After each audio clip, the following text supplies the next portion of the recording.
Hi everybody, my name is Tracy and I'm the Managing Director of Sales Training International. I want to talk to you today about 10 easy, quick things that you can do to improve your and your team's sales performance. So tip number one is making sure that you have the right training programs and plans in place. First of all, let's start with our new entrants and new starters to our sales team.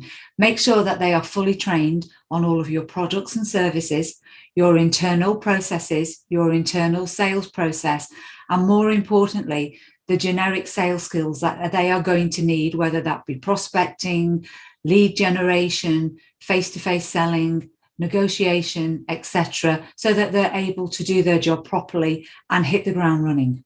But don't forget your existing sales team. Just because they've been doing the job for a while doesn't mean that they don't need regular support and training. Things within the sales arena and sales field change exceptionally quickly.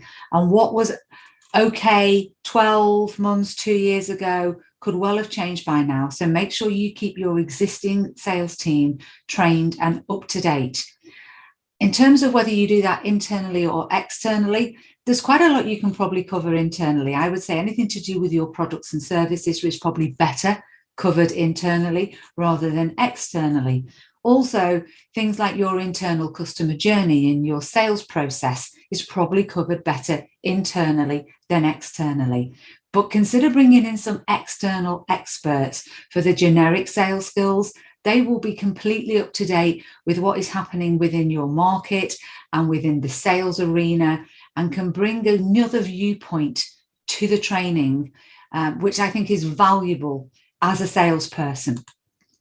The other thing I want to talk about is ongoing sales coaching. Once the training has happened, it doesn't stop there. As a sales manager, you should be coaching your team on a regular basis. That could mean listening into sales calls and then giving some feedback and some coaching after that. It could be going on sales visits with your sales team and offering feedback and coaching at the end of that.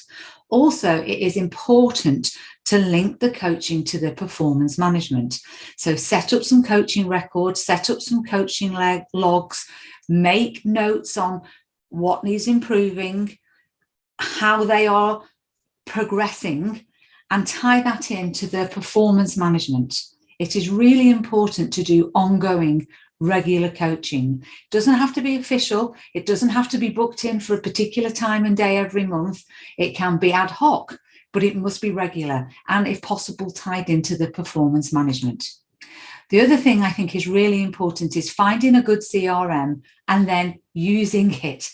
Now, you can pay for a CRM. There are CRMs such as Salesforce. You can use Sales Navigator. They're great, but there are some good free ones out there on the marketplace too. The Zoho's a very good option. There's HubSpot.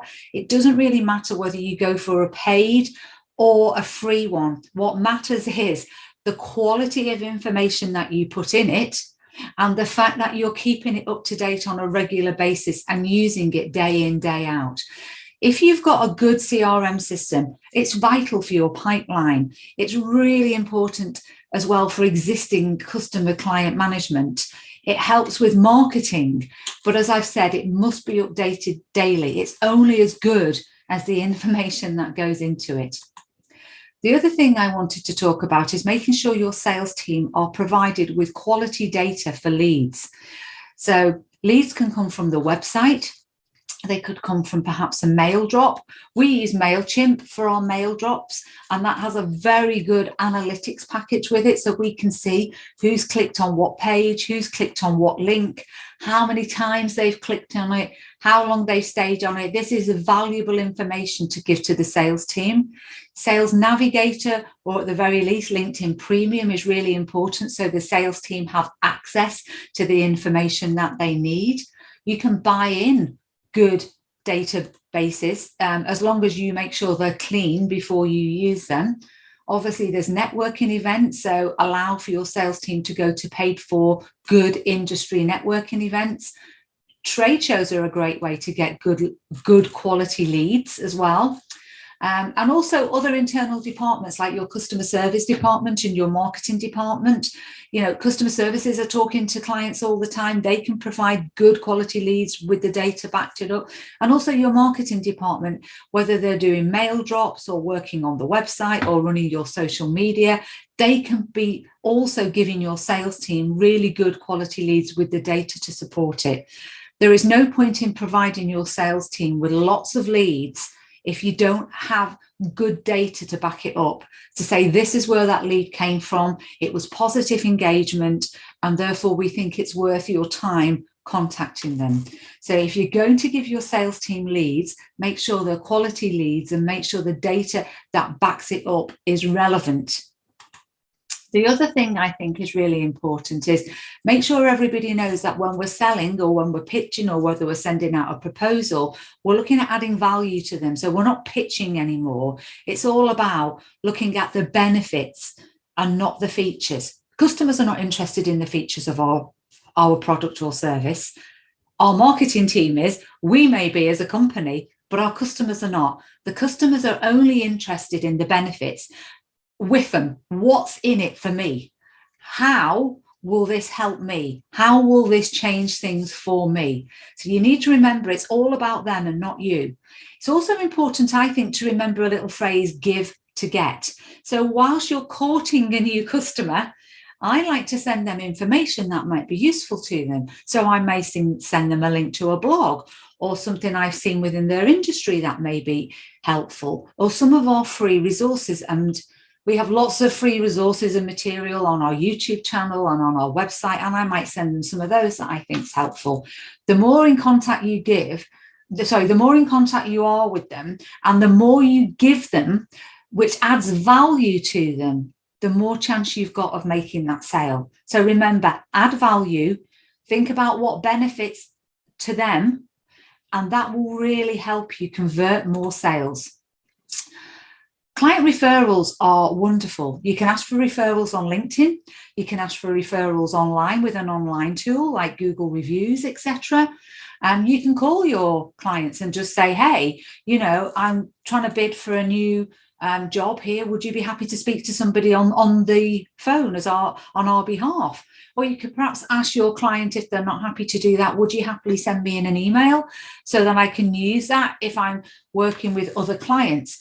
But online reviews, LinkedIn reviews, clients who are willing to send you a reference on an email, or clients who are willing to speak to other customers are absolutely invaluable. They're gold dust. So get into the habit of asking your existing clients for these. It will really help you convert more sales. I think also having some ready to go testimonials is useful. So you could do these in writing or you could do them on video. And they're really useful in terms of putting them on your website. If you don't know what I mean, have a look on our website and click on the tab for client testimonials, and you can have a look at a few on there. You can use them within a proposal, and you can also use them for posts within your social media. So having some ready to go video testimonials or written testimonials are super useful in those areas. I think another important part is holding regular team meetings.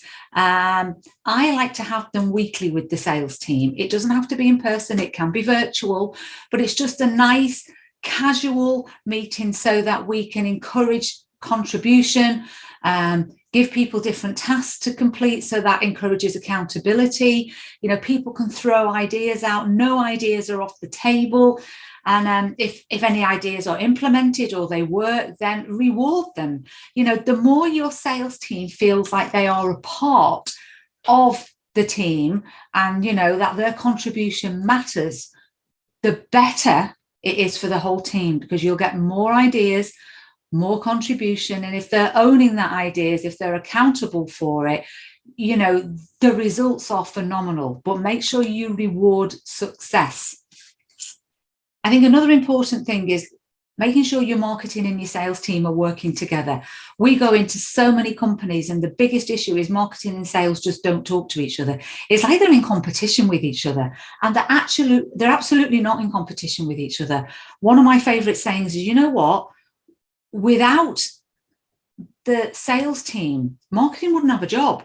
But equally, the sales team really need marketing to help and support them. So you really need to understand what each other's role is, what each of the departments do, and also which each other's goals are as well. And communicate with each other. Tell marketing what's working well for you and what's not. And get marketing to be telling you as a sales team what they need from you, and perhaps set some joint goals so that you can work on some things together. The more closely you work together. Thanks for watching. We hope this video has helped. For more information, please contact us or visit our website. Don't forget to hit subscribe for more upcoming training videos. Reward system and linking the performance management to it.